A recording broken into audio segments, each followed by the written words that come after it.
Paz do Senhor, gente. Vocês estão felizes?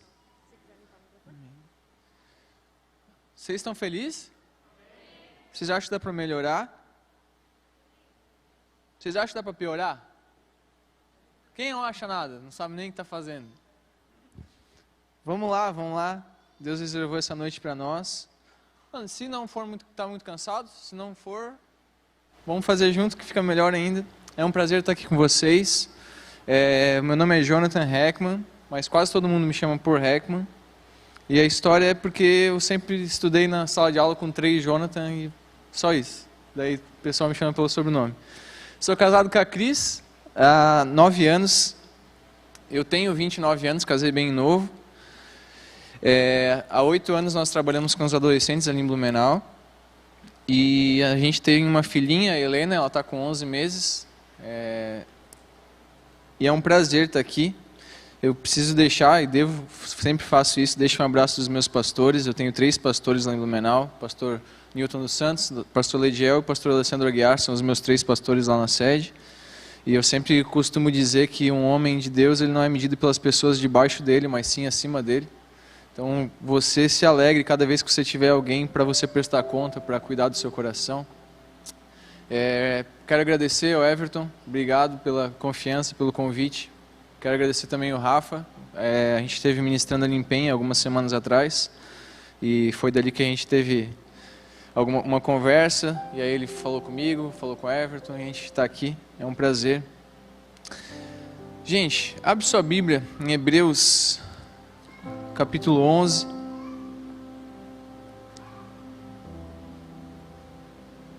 Hebreus capítulo 11.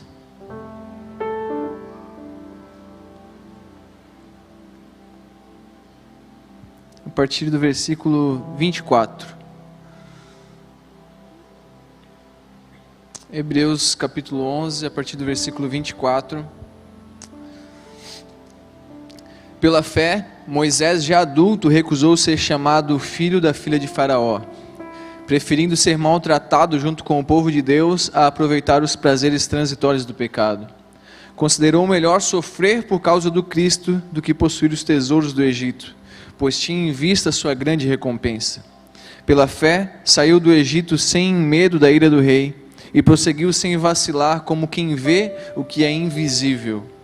Pela fé, ordenou que o povo de Israel celebrasse a Páscoa e aspergisse com sangue os batentes das portas, para que o anjo da morte não matasse seus filhos mais velhos. Pela fé, o povo de Israel atravessou o mar vermelho como se estivesse em terra seca. Quando os egípcios tentaram segui-los, morreram todos afogados. Pela fé, o povo marchou ao redor de Jericó durante 7 dias e suas muralhas caíram. Pela fé, a prostituta Raabe não foi morta com os habitantes de sua cidade que se recusaram a obedecer, pois ela acolheu em paz os espiões. Quanto mais preciso dizer, levaria muito tempo para falar sobre a fé de Gideão, Baraque, Sansão, Jefté, Davi, Samuel e os profetas. Pela fé, eles conquistaram reinos, governaram com justiça e receberam promessas. Fecharam a boca de leões, apagaram a chama do fogo e escaparam de morrer pela espada. A sua fraqueza foi transformada em força. Tornaram-se poderosos na batalha e fizeram fugir exércitos inteiros. Mulheres, pela fé, receberam de volta os seus queridos que já haviam morrido. Outros, porém, foram torturados, recusando-se ser libertos, e depositaram a sua esperança na ressurreição para uma vida melhor. Alguns foram alvos de zombaria e açoites, e outros acorrentados em prisões. Alguns morreram apedrejados, outros foram cerrados ao meio, e outros ainda mortos à espada. Alguns andavam vestidos com peles de ovelhas e cabras, necessitados, afligidos e maltratados. O mundo não era digno deles. Vagaram por desertos e montes, escondendo-se em cavernas e buracos na terra. Todos eles obtiveram aprovação por causa da sua fé. No entanto, nenhum deles recebeu tudo o que havia sido prometido, pois Deus tinha algo melhor preparado para nós, de modo que sem nós, eles não chegassem à perfeição. Amém? Você pode se assentar? Essa passagem de Hebreus 11 É uma passagem bem conhecida, talvez você já deve ter lembrado muito dela pela primeira vez, talvez que você ouviu, quando você pensa em quantas vezes é repetido essa palavra pela fé e pela fé.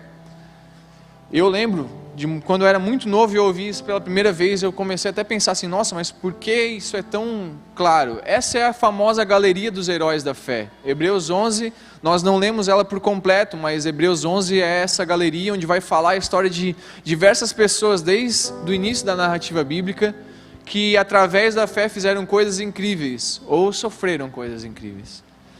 E a gente leu só de uma parte em diante, mas tem mais histórias se a gente voltar um pouquinho. E Hebreus 11 fala muito sobre isso, e eu estava muito em dúvida sobre essa mensagem, se seria ela ou não, mas no decorrer de algumas coisas que foram acontecendo, algumas palavras que foram sendo liberadas, eu entendi o quanto nós precisávamos entender o que realmente é a fé. E geralmente quando a gente pergunta, eu vou pregar com vocês, tá? Então, por favor, vamos fazer isso junto. Quando eu pergunto para alguém sobre o que é fé, eu queria perguntar para vocês, o que é fé? Alguém quer falar? Alguém quer se atrever a falar? Fala aí alguém. O que é fé? Ninguém? Meu Deus. Não ouvi. Crer naquilo que não vê, muito bom. A gente fala, a Bíblia vai dizer, a certeza das coisas que não se veem, né? Aquilo que você realmente espera, mas você não vê. Mais alguém? O que é fé? Meu Deus, gente, vamos junto. Vocês estão muito tristes. Gente, fé, quando a gente fala sobre ela, é uma palavra que no decorrer dos últimos anos, ela se tornou uma palavra bonita. Você não precisa ser crente para falar que você tem fé. Você não precisa nem acreditar em Cristo para dizer que você tem fé. Fé se tornou uma palavra bonita, e sim, essas definições que foram faladas, elas são reais, elas são verdadeiras, mas a gente também tem que concordar que fé se tornou um jargão. As pessoas tatuam fé, elas usam aquelas camisas, já viu aquelas de cruz, que tem até no Tudo 10 para vender? Fé, boné com fé, o escudo da fé, tudo é da fé, e todo mundo fala sobre fé como fé sendo, parece que é algo que você usa para que você obtenha alguma coisa. Quase sempre a gente liga a fé a isso. Eu tenho fé que algo pode me acontecer. Por exemplo, quem aqui tem fé que vai desencalhar esse ano? Meu Deus do céu. Ninguém? Alguém tem fé que vai desencalhar esse ano, em nome de Jesus? Amém? Glória a Deus, tem umas mãos ali. Alguém tem fé que vai trocar de carro para um carro melhor, 0 km esse ano? Tem fé? Glória a Deus. Alguém tem fé que vai ganhar um aumento salarial acima do esperado, assim, de surpresa? Amém? Glória a Deus. Alguém tem fé que vai conseguir comprar a sua casa própria esse ano? Muito bom. Estamos melhorando, já estamos melhorando. Acho que era estava muito parado talvez. Alguém tem fé que vai morrer essa semana? Misericórdia, Jesus. Alguém tem fé que vai perder alguém querido essa semana? Vai diminuindo, né? Já não tem tanta empolgação. Mas quando a gente lê Hebreus 11, a gente vai ter que entender que a mesma fé que fechou a boca de leões foi a fé que fez pessoas serem cerradas ao meio. A mesma fé que fez pessoas não serem queimadas como Sadraque, Mesaque e Abednego, foi essa mesma fé que foi feito pessoas serem aprisionadas, maltratadas, afligidas. E por que a gente enxerga em algumas coisas tanta fé, mas em certas coisas a gente pensa em Deus, me tira desse lugar, porque isso aqui não é algo que venha de você. Fé no seu original, do latim, fide, que vai dizer que é a ausência total de dúvida, ou seja, se eu tenho fé eu não posso ter dúvida. Não dá para caminhar com as duas coisas juntas. Eu tenho fé que vai acontecer, mas assim, não tenho tanta certeza, já não é fé. Você está usando a palavra, mas não é fé de verdade já. Fé é a ausência de dúvida. Quando eu acredito realmente que algo pode acontecer, eu não tenho dúvida de que isso possa acontecer, aí sim eu posso dizer que eu tenho fé sobre algo. E sabe que no meio cristão, fé também se tornou às vezes uma palavra que as pessoas utilizam como algo místico, sabe? Quando você está vivendo algo, ou as pessoas te perguntam sobre o quanto você está caminhando com Deus, ou para onde você está indo, sabe? existe uma deficiência no nosso meio de muitas pessoas que não sabem seu propósito. E seu propósito não está ligado ao que você faz. O seu propósito é o que você é sem o que você faz. É por isso que a galera começou a pirar na pandemia quando não tinha culto. Porque as pessoas não estavam fazendo e elas não sabiam quem elas eram. Então fé basicamente e a gente precisa entender isso, que não é só apenas o que eu faço. A gente tem que desmistificar um pouco disso. Às vezes a gente pergunta sobre o propósito da pessoa e ela fala assim, e aí, como é que tá as coisas, como é que tá a vida, assim, para onde você quer ir, onde você quer chegar? As pessoas assim, eu não sei, estou vivendo na fé. Já ouviu essa? O negócio parece distante assim. Ou vai acontecer o culto, pergunta assim pro cara que está organizando, e aí, como é que vai ser? Eu não sei, Deus vai mostrar, vamos pela fé. Tudo é místico, sabe? Já ouviu alguém que comprou um carro pela fé? Eu já ouvi dezenas de vezes, pessoas assim. E aí, trocou de carro? Ah, mano, troquei pela fé, nem sabia se eu ia conseguir pagar, mas foi na fé. Misericórdia. Né? Eu não consigo imaginar um cristão maduro fazendo um tipo de atitude dessa. Mas tem uns malucos que faz. Foi na fé. Parece que fé a gente usa para conquistar coisas, para alcançar coisas, ou para explicar aquilo que a gente faz inconsequentemente. E fé não é isso. Fé é o quanto eu acredito que algo pode acontecer. E às vezes, sabe por que a gente tem essa desculpa? Porque a gente ouve na palavra de Deus que fé é aquilo que eu não vejo. Mas a palavra de Deus nunca disse que fé não é algo que eu ouço. Quando Abraão saiu da terra dele, da sua parentela, e foi para uma terra que Deus mostrou, ele foi porque ele ouviu a voz de Deus. Está entendendo? Os profetas faziam algo porque ouviam Deus falar.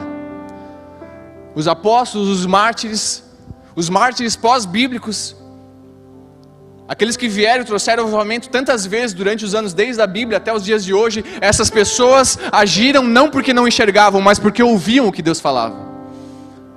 Então é impossível eu ter fé e eu não conseguir ouvir Deus. Não existe isso. Eu comprei na fé, fiz na fé, eu acredito que na fé isso vai acontecer. Não tem como uma coisa caminhar com a outra. Porque fé, você precisa, para caminhar com fé, caminhar com algo que você ouviu de Deus.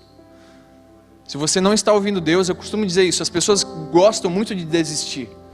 As pessoas gostam muito de parar. Todo mundo quer iniciar alguma coisa, sabe? Para iniciar, todo mundo pede a vontade de Deus. Deus, eu quero começar essa faculdade. Deus, me ajuda que esse ano eu vou fazer academia. Deus, eu vou emagrecer esse ano. E quando a gente para, ninguém pergunta para Deus qual é a vontade dele. Não é verdade? É ou não é que você parou a dieta já esse ano? Tem um negócio chamado prazo março, que a maior parte dos planos que a gente faz no final do ano, em março a gente desistiu de todos eles. É ou não é verdade? E aí a gente consegue saber o que realmente vai continuar firme ou não. Até março, a maior parte dos planos que a gente faz de final de ano, os sonhos, as coisas que a gente coloca como meta, já era.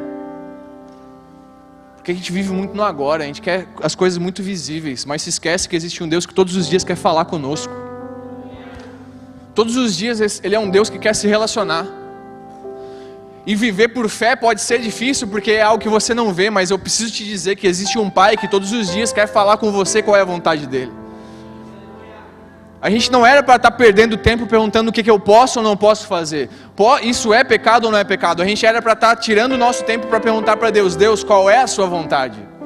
E Ele falaria qual é a vontade, mas nós estamos preocupados em saber até qual é o limite do pecado.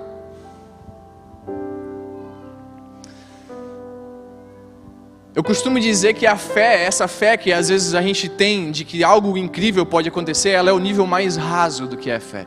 Porque realmente Deus é um Deus galardoador, como a palavra diz. Mas essa é apenas uma das facetas de Deus. Deus não é definido apenas por uma coisa. Tanto é que a Bíblia, quando Deus vai se definir, Ele vai dizer assim, olha, Moisés vai perguntar, o que eu falo para Faraó para libertar o povo? Ele fala assim, diz que o eu sou, diz que o Deus que é, mandou você vir falar com Ele. Aí quando eu ouvi isso a primeira vez, eu buguei a mente assim, eu sou crente desde os 4 anos, então quando eu ouvi isso pela primeira vez ainda criança, eu falei assim, mas o Deus que é o quê? O que é? Eu sou, o que é? Eu dei uma bugada, mas quando eu fui pesquisar um pouco mais a fundo, quando eu fui um pouco mais a fundo nisso, eu entendi que Deus, Ele não pode ser definido. E na época, lá no Antigo Testamento, naquela época de Moisés, os deuses que existiam eram muito definidos pelas coisas que faziam. Existia o Deus da fertilidade, o Deus da chuva, o Deus de tantas coisas. E quando Moisés pergunta para Deus o que eu digo, ele queria uma definição do que ele Deus poderia ser. E aí quando Deus vai falar para Moisés, ele fala assim, olha, não fala que é o Deus que é, porque não dá para definir. Porque o nosso Deus, o Deus verdadeiro, se você precisar de provisão, Ele é. Se você precisar de salvação, Ele é. Se você precisar de qualquer coisa, tudo o que você precisa existe no seu Deus. Se você precisa de um Deus, de um Pai, se você precisa de amor, se você precisa de um abraço, Deus é todas essas coisas.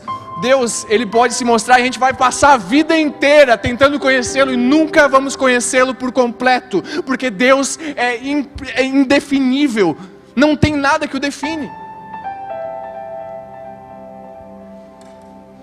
E eu digo que essa fé que nós temos de que Deus pode fazer alguma coisa incrível, eu busco a Deus porque Ele pode me dar algo, essa é uma fé muito comum. Mas Deus não quer que a gente viva só nessa fé de que eu busco a Deus porque Ele me dará algo.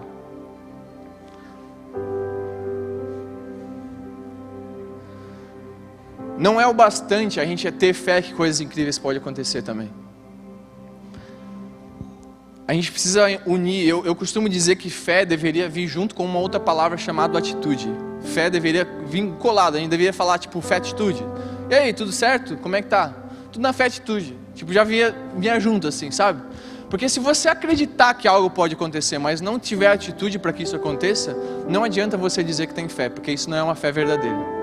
É tipo assim, eu chegar aqui hoje, no culto, acho que tem cadeira aqui geralmente, né? É isso? E vocês tiraram. E ficou legal, ficou mais limpo. Mas imagina só que eu venho nos cultos e eu sempre olho as cadeiras, eu participo do grupo e eu olho, eu sempre penso, nossa, acho que não devia ter cadeira aí, pelo menos nos cultos do sábado. Porque nem tem orquestra, não tem nada. Mas eu falo, eu tenho fé que eles vão tirar um dia. E eu fico falando o resto da vida, tenho fé, mas nunca levanto a bunda da cadeira para carregar as cadeiras lá para trás. Vai adiantar alguma coisa? Vai. Não adianta. Eu falar que acredito que algo pode acontecer quando eu não me movo para que isso aconteça. Deus não tem filhos com problemas. Deus não tem filhos atrasados, Deus não tem filhos preguiçosos.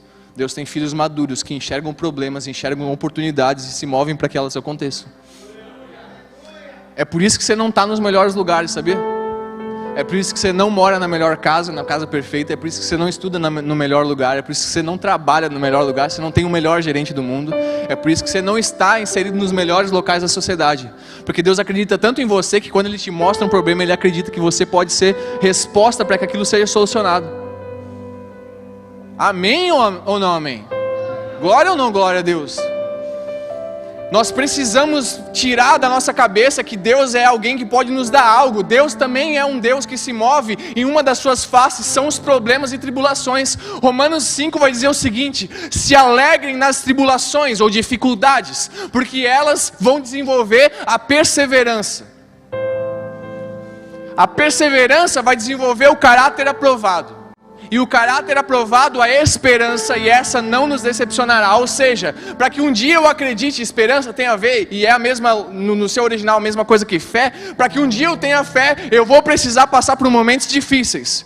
Esses momentos vão desenvolver perseverança, a vontade de eu não desistir, de eu continuar caminhando. Nisso eu vou forjar o meu caráter como um homem de Deus. E a partir disso eu vou ter fé verdadeira para fazer algo acontecer. Ou seja, está num momento difícil, está acontecendo algo difícil, as coisas não estão favoráveis, nem tudo acontece como você gostaria. Se alegre nas tribulações, se alegre nesse momento, porque existe um Deus preparando o seu caráter e se mostrando para você, um pai que quer se mostrar ao seu filho. E só um filho que conhece o pai pode dizer quem o pai é. Não adianta a gente passar a vida inteira falando sobre Deus como um pai, se a gente não o conhece.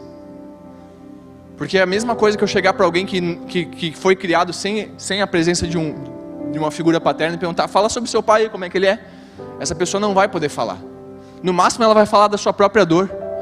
Mas conversa com alguém que teve um pai presente, que caminhou, que ensinou, que direcionou, e pergunta assim, quem é o seu pai? Ele vai falar assim, o meu pai, o nome dele é tal, ele nasceu em tal data, ele é casado com a minha mãe e tal, o nome do pai dele, do meu avô é tal. Ele trabalha com tal coisa, ele gosta de comer tal coisa. Só um filho que realmente conhece seu pai pode dizer quem o pai é. E talvez se as pessoas não estão conhecendo quem Deus é, seja pelo fato de nós ainda não conhecermos, mesmo que vivemos no lugar onde o pai habita. Eu esqueci de avisar que eu não sou muito legal. Vamos lá. Tiago 2:26 vai dizer o seguinte: porque assim como o corpo sem espírito é morto, assim também a fé sem obras é morta. No original, se a gente for buscar mais a fundo, basicamente o que Tiago está dizendo é o seguinte: a fé sem obras é morta. Ela não fala assim, a fé, quando você acredita que algo pode acontecer. Obras aqui no original ergon, significa uma missão a ser concluída, atitude, sabe? Algo que você precisa se mover para acontecer. É uma missão que existe, mas alguém precisa tomar ela. Então, fé sem obras é morta. Nessa passagem não está dizendo assim, se você tiver algo que acredita e não tiver atitude, essa coisa vai acabar morrendo. Não. Quando você acredita em algo e não se move para essa resposta, você é assassino daquilo que você acredita. A fé sem obras é morta significa isso. Se você enxerga algo que o próprio Deus te mostrou, mas não se mexe para fazer isso acontecer, você é um covarde que assassina aquilo que o próprio Deus te mostra. Fé sem atitude, fé sem obras. A gente às vezes no fé sem obras a gente pensa que é caridade, dar as coisas para os outros, não tem nada a ver. Fé sem obras é morta, aqui no original é fé. Aquilo que você acredita que pode ser melhor, onde você trabalha, estuda.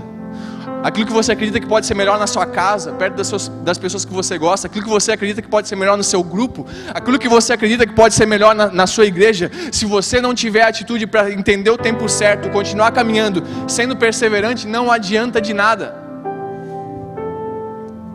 É por isso que tem tanto crente chato e reclamão. Pessoas que enxergam o problema, mas não sabem ser solução para ele. É mais fácil reclamar. Reclamar todo mundo reclama.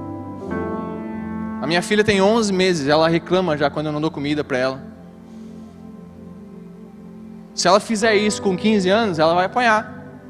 Porque daí ela vai ter que fazer a comida dela, sabe? Eu sou ruim? Talvez. Mas eu sou um pai que ama, eu não quero uma filha debaixo das minhas asas pelo resto da vida.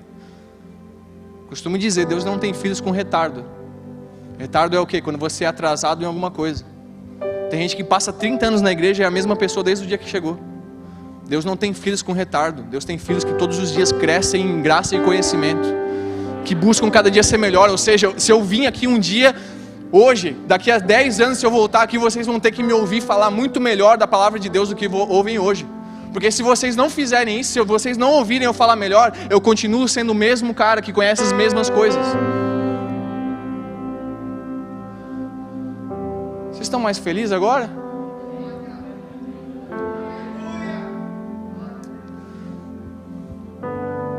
A gente olha para a história bíblica e olha, é incrível quando a gente vê alguém ser livrado do poder do fogo. Daniel ir para a cova dos leões e os leões não devorarem. Uau, isso é muito incrível, sim, mas existe a mesma fé que fez pessoas serem crucificadas, serradas ao meio, apedrejadas, mortas ao fio da espada. Existe uma fé que não vai permitir coisas boas nos acontecerem, mas glória a Deus por isso.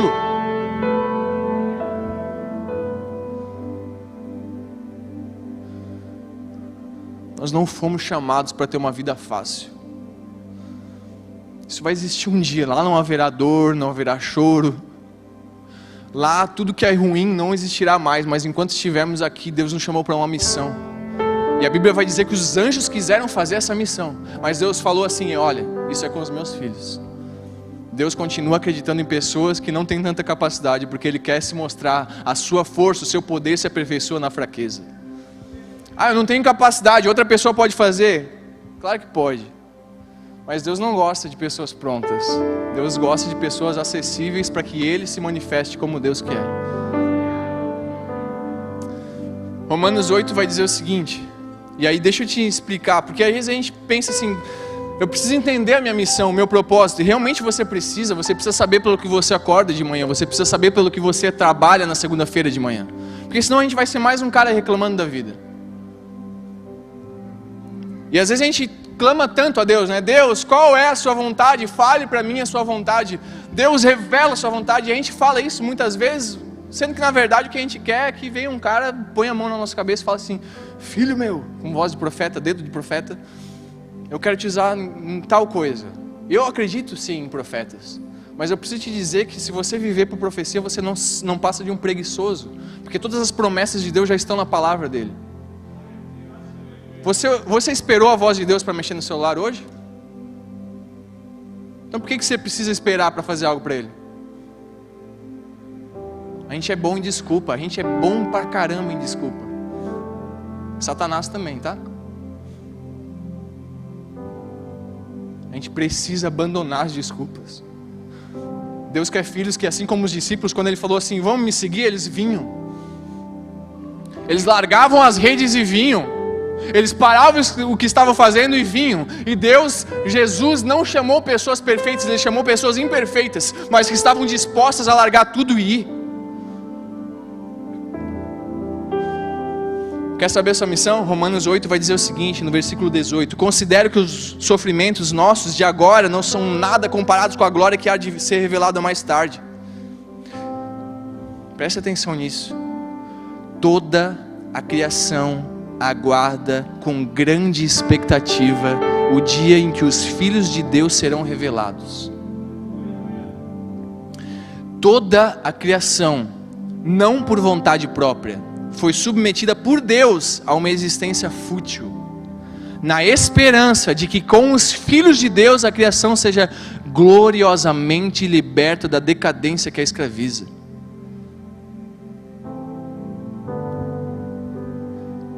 Sabe o que o Romanos está dizendo? Todo ser humano é filho? Sim ou não? Não. Filho é aquele que aceita a Cristo como seu Senhor. Existe criação e existe filhos.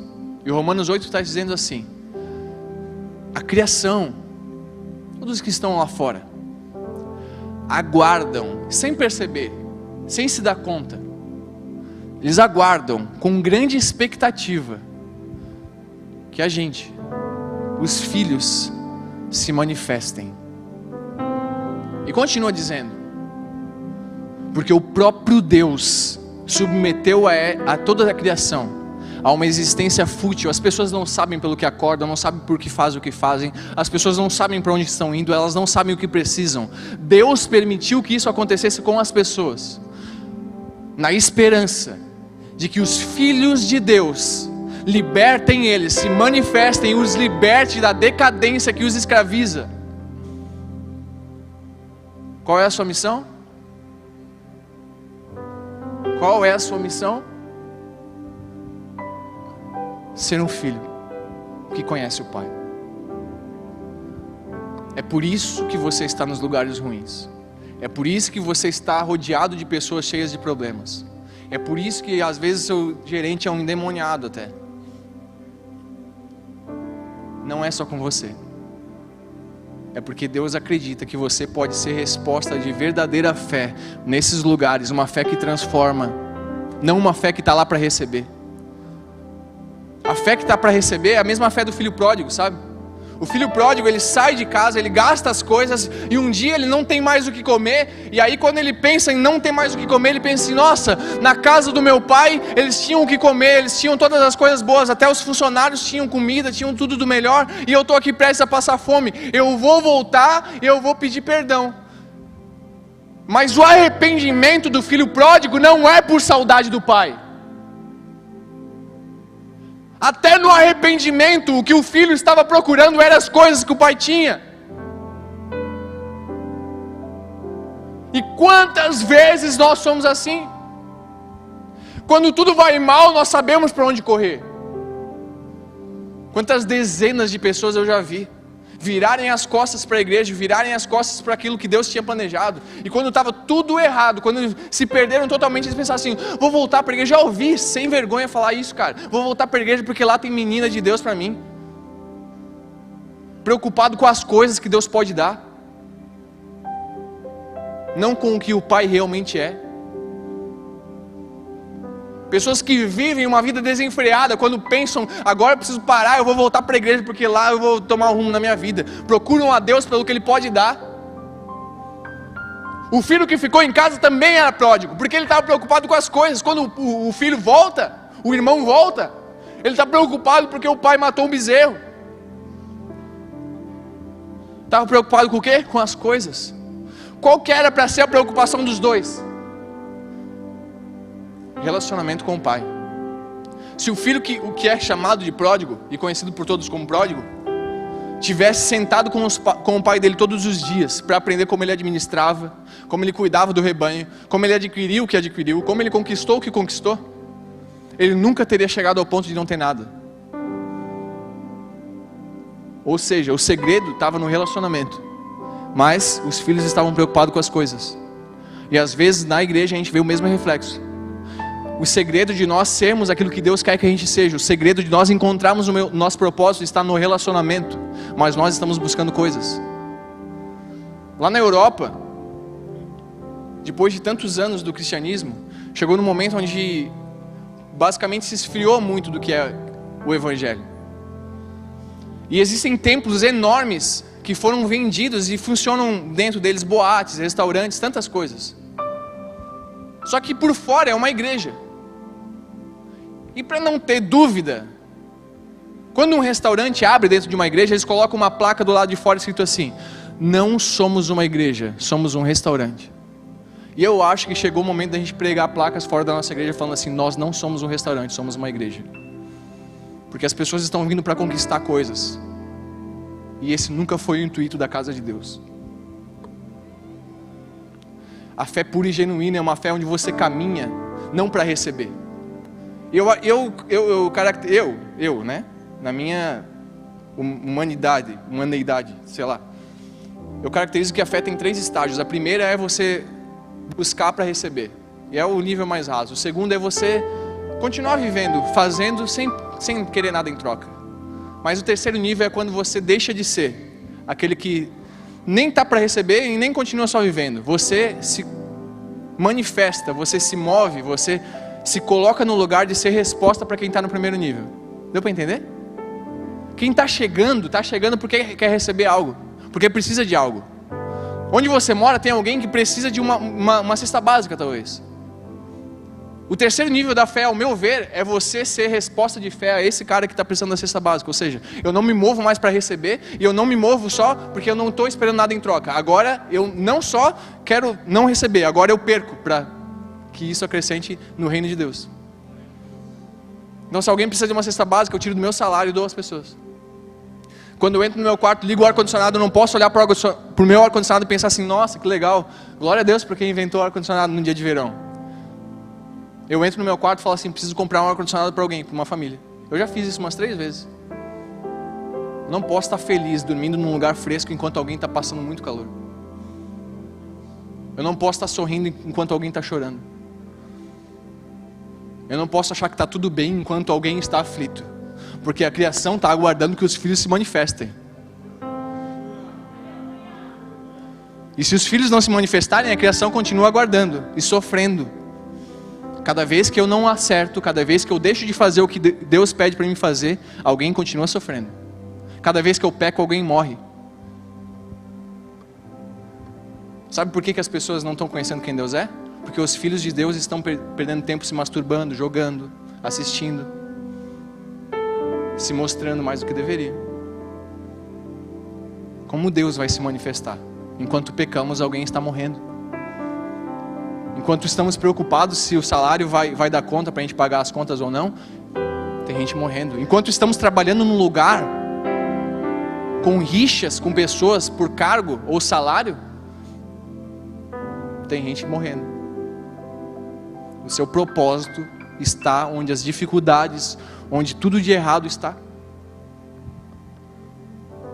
Precisa ser incrível, precisa ter teologia para isso, precisa ter uma pós-graduação, um mestrado, um doutorado para fazer alguma coisa pelas pessoas? Não, tem gente que só precisa de um abraço. Se você não é um filho que abraça, pelo amor de Deus, que filho é você? Que fé é essa que professamos? Estampada, tatuada, em bonés, em camisas? Que tipo de fé é essa? Podre. Ou nós fazemos algo, ou corre o risco de, na verdade, daqui a alguns anos, nós temos a próxima Europa, com placas do lado de fora, vendendo nossos templos. Porque a nossa fé se tornou tão diluída, que está tudo sendo tão aceito, não é algo sólido e verdadeiro, nós não acreditamos em verdade, no que falamos. É tão diluída. Que as pessoas vêm falar algo contra a fé que é pura e genuína, que existe em nós, naquilo que professamos, e a gente não tem coragem de abrir a boca para defender o que acreditamos. Um Deus que deu a vida por você, que veio à terra e se fez homem, levou sobre si todas as suas dores e enfermidades, e a gente não tem coragem de abrir a boca para defendê-lo.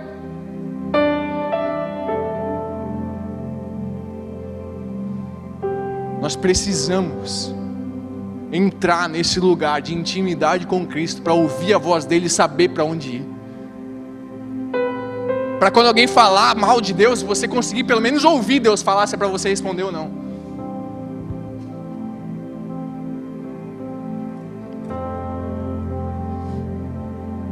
Não adianta acreditar que coisas incríveis podem acontecer. Abraão teve fé para sair e andar. Davi teve fé e atitude para se levantar e ir contra o gigante. Jacó, para guerrear contra o anjo, teve atitude. O cara foi lutar contra o próprio Deus. Meu Deus do céu. Não eram pessoas que estavam sentadas esperando algo acontecer ou cair do céu no seu colo. Mas pode ser que vai acontecer caindo sim? Pode. Mas não dá para você ser um filho maduro desse jeito. E eu quero te convidar nessa noite a você ter um pouco mais de atitude no que você está vendo, sabe? Está vendo algo errado? Está vendo algo que está difícil? A pandemia está difícil. Meu Deus do céu, qual foi o ano que não foi difícil? Um monte de empresa fechou. E qual foi o ano que não teve empresa que fechou? 2018 foi tranquilo? A maior parte dos brasileiros estão endividados. Tem um estudo que em 2018, mais de 40% dos brasileiros estavam negativados no seu nome. Ou seja, não é só porque eles tinham financiamento, era um financiamento que não estava sendo pago em dia. Mais de 40%, ou seja, já teve gente endividada há muitos anos antes da pandemia. Está cheio de problema há tempo ao nosso redor. Não é a pandemia que é a desculpa. A gente é que está usando a pandemia como desculpa para não se manifestar como filho.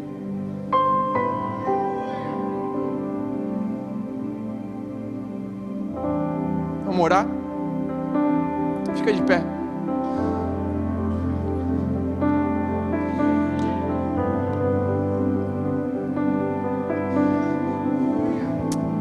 Já fazem alguns anos que a gente trabalha com um grupo de adolescentes e eu lembro de um dia, num dos nossos encontros, toda quinta-feira nós nos encontramos com os adolescentes lá. Nós estávamos... Enfim, foi um culto muito especial, realmente, de visitação de Deus. E nesse culto um menino aceitou a Cristo, aceitou a Jesus. Bruno é o nome dele. Bruno aceitou Jesus em lágrimas. Era a primeira vez que ele tinha vindo no encontro. No outro encontro, Bruno estava em todos os finais de oração, ajoelhado, chorando. Depois de 3 encontros, o Bruno falou: eu quero me batizar. O Bruno não tinha pais cristãos, ele não tinha família, não tinha nenhum histórico. Ele veio porque um amigo dele convidou. O Bruno falou: eu quero me batizar. Eu até fiquei meio bugado assim, porque tem gente que está tantos anos na igreja e não quer. Eu falei: tá bom. A gente tem uma equipe de liderança grande, e um dos líderes falou assim: lá, talvez aqui também seja assim, existe o discipulado da igreja, e ele não tem a ver com o departamento em si. Quando alguém quer se batizar, ele faz o discipulado, o acompanhamento de revista e tudo mais sobre a fé com um outro departamento. Mas, naquele caso, um dos líderes falou assim: dessa vez, a gente vai fazer o discipulado. E a gente fez o discipulado com o Bruno. Tudo que o Bruno ouvia no discipulado, ele levava para casa. Tudo. Os pais não eram cristãos, os pais estavam separados. Bruno levava para casa, se batizou. Tudo que ele ouvia nos encontros, ele levava para casa, pregava para os seus pais, falava para os seus pais. Em 3 meses o Bruno se batizou, os pais reconciliaram e os pais vieram para a igreja. Um dia eu estava no trabalho, o Bruno tinha 13 anos, melhor aluno da sala dele. Ele não tinha nenhuma nota abaixo de 9. A Cris me liga e fala assim: amor, o Bruno estava indo para a aula, teve uma parada cardiorrespiratória e faleceu.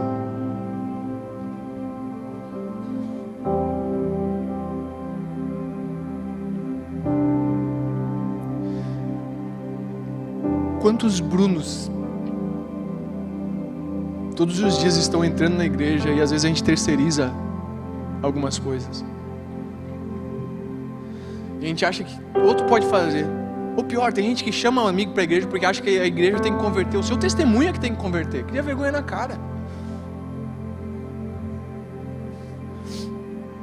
Quantos Brunos caminham com a gente todos os dias? O Bruno foi cedo, 13 anos. Até hoje eu passo pelos corredores da igreja e eu ainda encontro os pais deles lá. Alguém com paixão por Cristo que se movia e não apenas esperava que algo podia acontecer.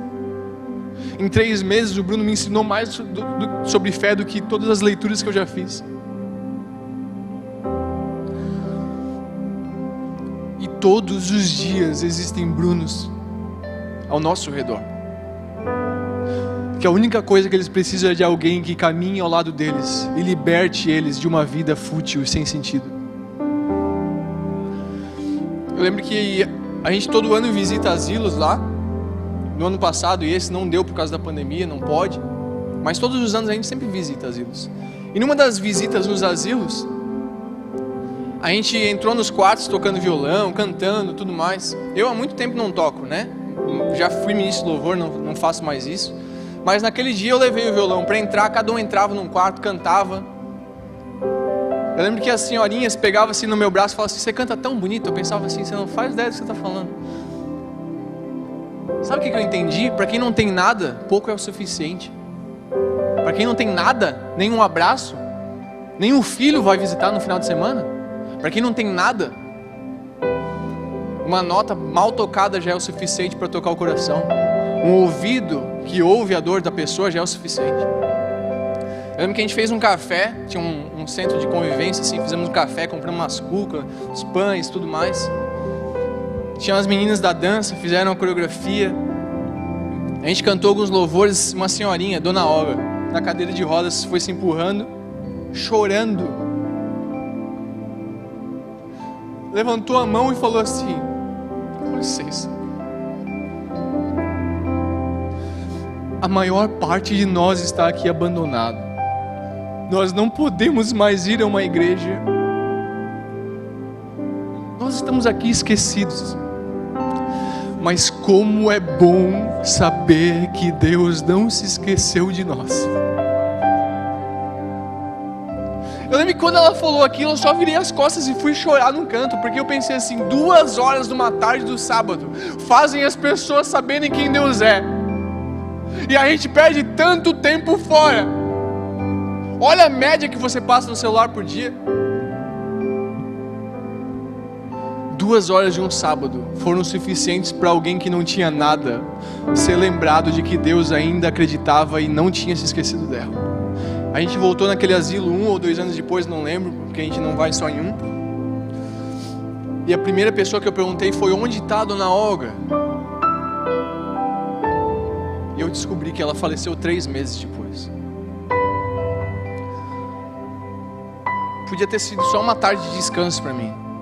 Mas teve um dia onde filhos decidiram se manifestar. Filhos resolveram mostrar quem o pai é em amor. E talvez a Dona Olga teria partido sem saber que Deus ainda acreditava e lembrava dela. E todos os dias existem Dona Olgas caminhando ao nosso redor, que nós não percebemos. A história bíblica vai dizer que um dia Pedro e João estão indo para o templo, e aí existe um paralítico, 40 anos lá, paralítico. Eles têm que olhar para esse cara e falar assim: ei, a gente não tem prata nem ouro, o que a gente tem a gente te dá, levanta e anda. Esse cara estava acostumado a ser desprezado, olhado com um olhar de repúdio. Na época as pessoas olhavam para ele como um olhar de quem tinha deficiência porque os pais pecaram. Um dia existem 2 malucos que decidem manifestar quem o pai é. Eles falam assim: cara, levanta e anda em nome de Jesus. Esse paralítico levanta e anda.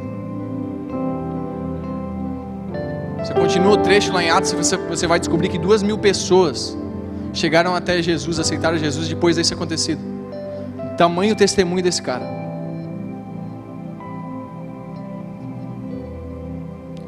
Todos os dias enquanto estamos preocupados com o destino, no trajeto, Deus está colocando pessoas que a gente pode manifestar quem Deus é.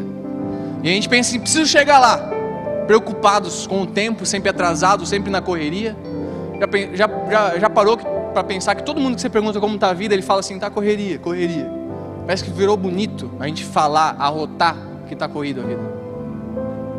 Deus nunca pediu para que a gente corresse tanto, para que não tivesse tempo para parar no caminho e olhar para quem está precisando de algo. O próprio Jesus nos mostrou. Quando eles tentavam fazer parar o cara que estava gritando, filho de Davi, tem misericórdia de mim, ele pegava e parava e ia lá. Quando tentavam fazer as crianças não chegarem em Jesus, ele falava assim, ei, deixe vir a mim os pequeninos. O que Jesus ensinou para os discípulos é o que ele ensina para nós hoje. O trajeto ensina mais do que o destino. Todos os dias, enquanto você caminha, existe a oportunidade de você manifestar quem Deus é. Quer saber seu chamado? Seu chamado é ser solução. O seu chamado é ter atitude. O seu chamado é enxergar problema e ser solução para ele. Em nome de Jesus. Vamos orar? Eu quero te convidar nesse momento a olhar para o seu coração. Essa é uma noite só com gente da casa. Eu vi que não tinha visitantes. Ou talvez tenha alguém que não teve coragem de levantar a mão. Você se deu mal, agora você está no meio. Nessa noite, eu preciso te dizer que era para ter mais gente aqui. Que existem pessoas todos os dias esperando que você abra sua boca. Porque essas pessoas, elas enxergam que existe luz em você. O problema é que a gente é luz só para nós. Você precisa ser luz que ilumina as trevas. Você precisa ser luz que mostra o problema. Você precisa ser luz que traz solução. Tem alguém comigo que quer fazer mais do que está sendo feito? Eu quero orar por você.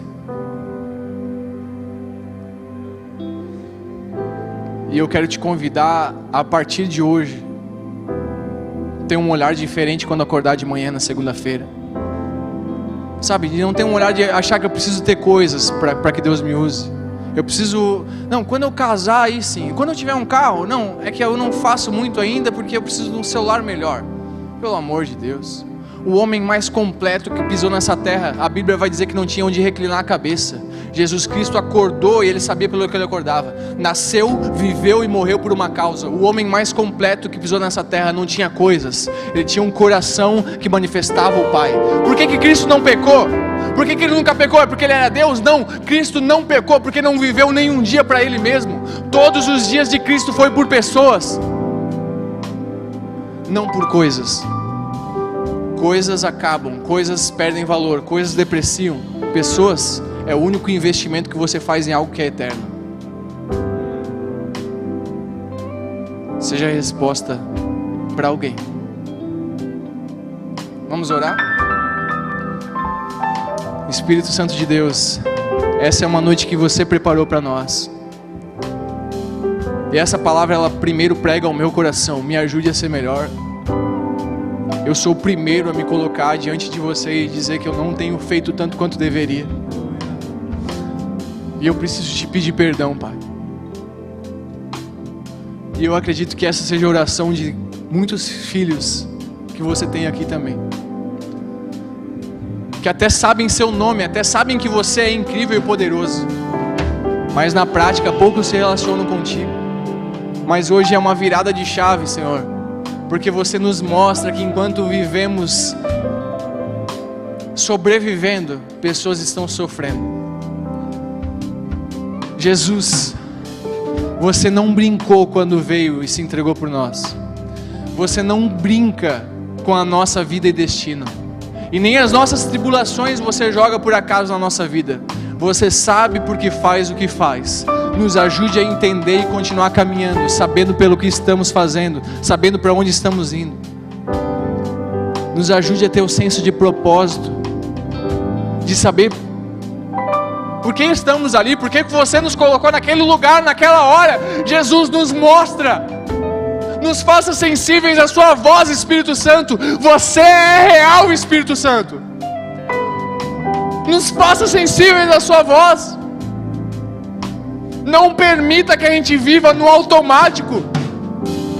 Não permita que a gente continue sobrevivendo todos os dias da nossa vida. Nos ajude a ser melhor todos os dias. Nos ajude a ter uma fé que um dia alguém conte a história e seja não uma fé de pessoas que conquistaram coisas incríveis, mas a fé de pessoas que renunciaram coisas incríveis. Mas através disso muita gente chegou a você. Espírito Santo de Deus, nos incomode os seus filhos todos os dias. Não dê sossego.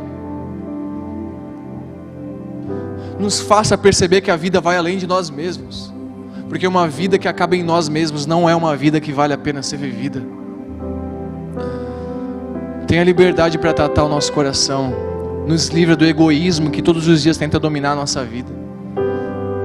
Arranca a preguiça que existe em nós. Tira do nosso vocabulário as desculpas esfarrapadas. E nos ajude a ser um filho que se manifesta a donas Olgas, a Brunos, a paralíticos, a cegos espirituais que caminham com a gente todos os dias, a aflitos, depressivos, ansiosos, que todos os dias caminham conosco, a aqueles que foram abusados, aqueles que tiveram sua pureza roubada. A essas pessoas, nos ajude a ser resposta. Nos ajude a ser resposta sua a cada vida. Em nome de Jesus.